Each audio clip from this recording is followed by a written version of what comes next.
Sir అప్కీ bar 400 bar అనే నినాదం ఎట్టిపోయిందంట. ఇప్పుడు 400 బట్టే కదా మూడోసారి గవర్నమెంట్ వచ్చినాం. సామాన్య మధ్యతరగతి వాళ్ళకి ప్రతిదీ అందిందని చెప్తున్న రాష్ట్ర ప్రభుత్వం, మీరు ఎందుకు ఇంతలా విమర్శించాల్సి వస్తుంది?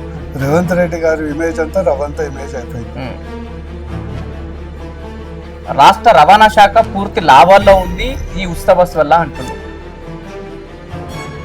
అందరూ సమైక్యంగా దోసుకుంటున్నారు. ఎమ్మెల్యేలు, మంత్రులు, ముఖ్యమంత్రి, వాళ్ళ కుటుంబం. గతంలో కుటుంబ పాలన అనేది ఇది కుటుంబాల పాలన.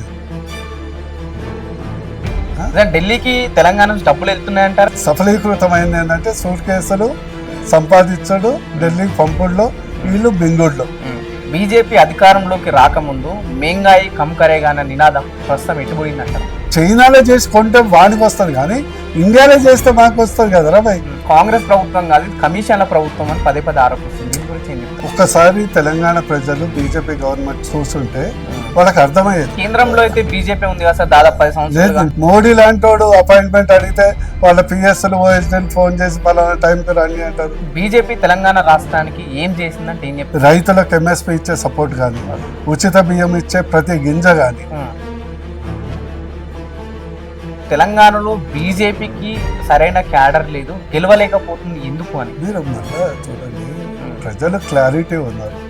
ఎమ్మెల్యే ఎలక్షన్లో ఒక రాంగ్ మెసేజ్ పోయింది. బీజేపీ బీఆర్ఎస్ని ఇండైరెక్ట్గా సపోర్ట్ చేస్తున్న మెసేజ్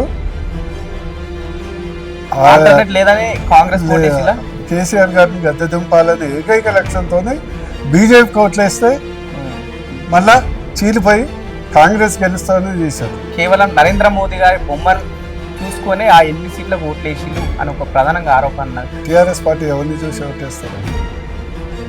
బీజేపీ హిందుత్వ మంత్రం వాడుతుంది. మతోన్మాద రాజకీయాలు చేయడం వల్ల బీజేపీకి దాదాపు 8 సీట్లు ఇక్కడ వచ్చినాయి తప్ప ఇంకో ఎజెండా ఏం లేదని చెప్పేసి అటు కాంగ్రెస్ వచ్చి టీఆర్ఎస్ ప్రధానంగా పదే పదే ఆరోపణలు వస్తున్నాయి. దేశ్ పైలే పార్టీ బాద్ మే పరివార్ ఆఖరి. బీజేపీ ఎప్పుడు మతం గురించి చెప్పలేదా?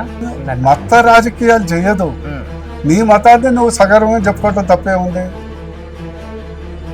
కానీ బీజేపీ దేశంలో అధికారంలోకి వచ్చిన తర్వాతనే ఎక్కువ మతోన్మాద అల్లర్లు జరిగినాయని. యాదాద్రి టెంపుల్కి ఎప్పుడైనా అసదుద్దీన్ ఓవైసీ వస్తాడా?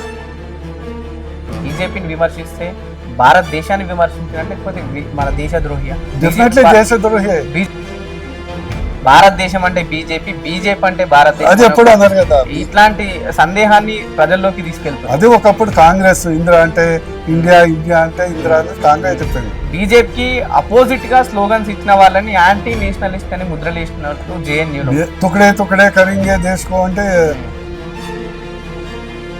నరేంద్ర మోదీ గారు కావచ్చు, బీజేపీ తెలంగాణకి ఇచ్చింది గుండు సున్నా అనే ఒక ప్రచారాన్ని బలంగా ప్రజల్లోకి తీసుకెళ్తున్నప్పుడు మీరు దాన్ని ఎందుకు కౌంటర్ చేయలేకపోతున్నారు? మీడియా మొత్తం ఏంటంటే మోస్ట్లీ మీడియా ఈస్ మేనేజ్. 2 స్టేట్ల మీరు ఇట్లా అంటారు, నేషనల్ ఏమో గోధి మీడియా, నేషనల్లో అంటే. ఇప్పుడు జగ్గారెడ్డి ఏదో ప్రెస్ మీట్ పెడతారు. ఓ ఎమ్మెల్యే కాదు, ఓ పెద్ద దేశ సేవకుడు కాదు, కానీ ఆంధ్రజ్యోతిలో ఫుల్ పేజ్ వస్తుంది. మీ ఒపీనియన్ ఏంటి? ధరణి విషయంలో జరిగిన తప్పులేంటి? కొండనాడుకు మందేస్తే ఉన్ననాడుకు ఉన్నట్లయింది. సార్, తెలంగాణలో కాంగ్రెస్ పార్టీ అధికారంలోకి వచ్చిన తర్వాత ఈ కాంట్రవర్సీలు అన్ని భూమి చుట్టే తిరుగుతాయి.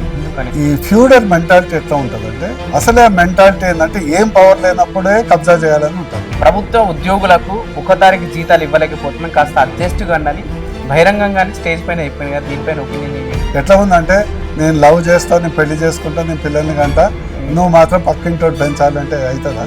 బీజేపీకి నెక్స్ట్ రాష్ట్ర అధ్యక్షుడు ఎవరు కాబోతున్నారు? హిందూనే అవుతాడు. అందులో బీసీ కావచ్చు, ఓసీ కావచ్చు, ఎస్సీ కావచ్చు.